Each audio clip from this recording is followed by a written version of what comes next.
earliest criminal complaint to law enforcement on Jeffrey Epstein in 1996. Maria was Vicki's initial source, and her little sister Annie Farmer was also victimized.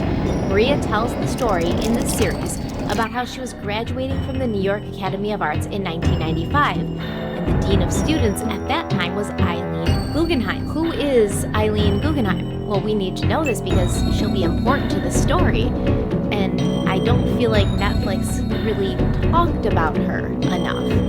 At least where I'm at. I'm about halfway through the series right now, so they haven't really gone deep into what she's all about and what her part is in this. And if the name Guggenheim sounds familiar, I'm not surprised. The Guggenheim Museum in New York City is an internationally renowned art museum and one of the most significant architectural icons of the 20th century. The Guggenheim family is known for making their fortune in the mining industry in the early 20th century, especially in the US and South America. After World War I, some family members withdrew from mining and began focusing on philanthropy, specifically the arts.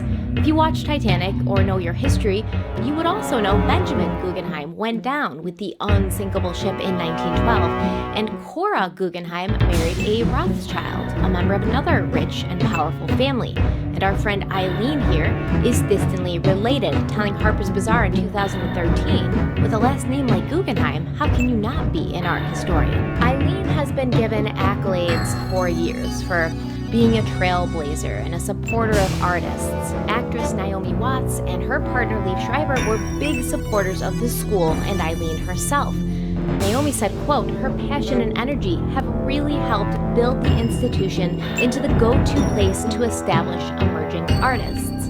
Emerging artists like Maria Farmer, who entered a triptych of paintings into an art show organized by Eileen the night of her graduation from the art school. I first met Jeffrey Epstein in 1995, so I'm 25 years old. I had just graduated from the New York Academy of Art, and all the students have a show. He went to shake my hand and he said, "You're so talented, I love your painting." This is the painting that Jeffrey Epstein purchased the night I met him. It was her Alice in Wonderland series, and Maria was over the moon when all three of her paintings sold almost immediately. The first sold for $14K and the other two sold for $12K each. When Eileen approached her at this art show, it wasn't to congratulate Maria, but to tell her that her paintings would not be going to the people who had bought them. Another couple was going to be bringing her paintings home. Her dear friends, Jeffrey Epstein and Ghislaine Maxwell. Allegedly, Eileen said, quote, "They are very important benefactors to the Academy, and they're just completely delighted, and you will be selling to them, and you will be giving them a discount." So, instead of the $12K she was supposed to get, Maria only got $6. But Jeffrey Epstein told her not to worry because he would make it worth her while. But wait, I'm not done with Eileen yet. As of May 2020, there's a petition to remove Eileen Guggenheim from her post as chair of the school's Board of Trustees, due to what has been called her enabling behavior in association with Jeffrey Epstein. Maria Farmer claims she told Eileen what Epstein was doing, but it was ignored. Of course, Eileen denies this.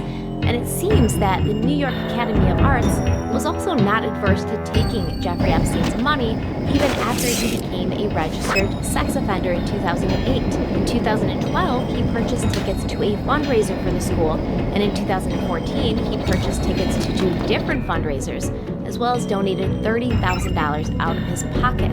So Maria claimed that Jeffrey Epstein called her a few months after purchasing her art, telling her he had a job for her. He claimed he wanted her to manage the door of his new mansion on 71st Street. So she'd be responsible for managing visitors and decorators, people who are working at the house.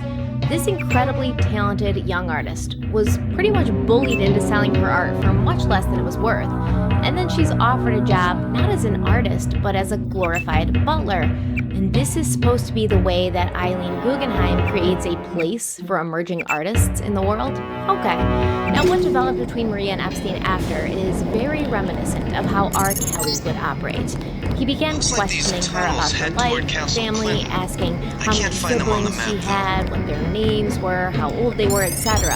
And Maria told him about her 16-year-old sister Annie, who lived in Arizona, and who had dreams of going to an Ivy League college. And of course, out of the goodness of his little black heart, Jeffrey Epstein wanted to help Annie. Epstein told Annie that she'd be well served by going on some international trips to build up her resume. It would look good when applying to colleges, and he said he would pay for it. And Annie remembered feeling so grateful that this stranger would be interested and invested enough in her life and her future to pay for expensive trips like that. The trip was planned for the summer in July, and Epstein invited Annie to visit his ranch in New Mexico, where she could meet him and his girlfriend, Ghislaine Maxwell. Now, Annie's mother was under the impression that this visit would be a chance for Annie, as well as other students and young people, to get together and meet before they all went on their respective international trips. But when Annie arrived, she saw there were no other students. It was just her, Ghislaine Maxwell, and Jeffrey Epstein. She said that Ghislaine and Epstein took her around the property in what she describes as a way to show off what they had. She said, quote, "It was part of building up this sense of like, look who I am, look at all that I have, be impressed by me." So Annie says, she gets there, they're showing her around, they're showing off, and then all of a sudden it jumps to Ghislaine asking Annie whether she's ever had a professional massage before.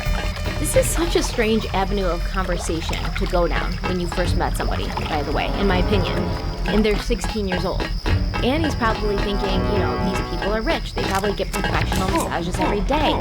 They probably have like a professional masseur on staff. Although it seems like a bizarre thing to talk about, they live a different kind of lifestyle. So Annie most likely was taken aback by this conversation, but kind of rationalized it as they just live a different life that I don't live, so this might be normal to them. So then Ghislaine tells her that Annie's gonna have a massage, and she's so lucky to have this opportunity. She brings her to this room with a massage table, tells her to get undressed and get under the sheet on the table. But then it turns out Ghislaine is the one giving her this massage, and she does so with all the doors open in the room, at times having Annie lay on her back and pulling the sheet down so that she was exposed. And Annie said she knew, due to the doors being open and the layout of the house, Jeffrey Epstein could see everything. And this was just one of the bizarre and inappropriate things.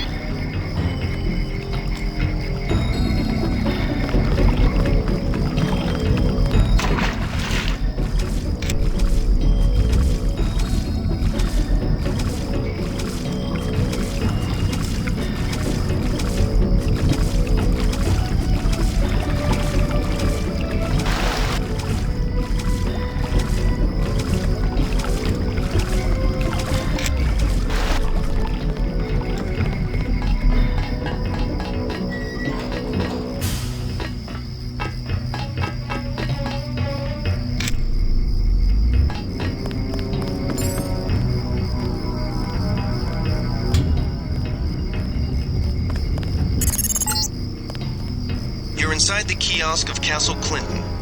The bulk of the NSF troops must have gone through here to get underground.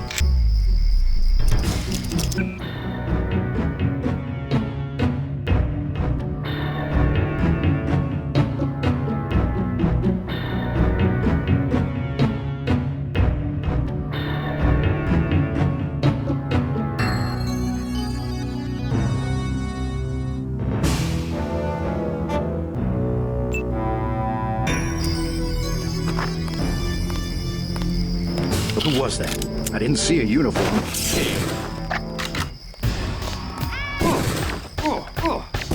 Got it. Maybe we have a chance.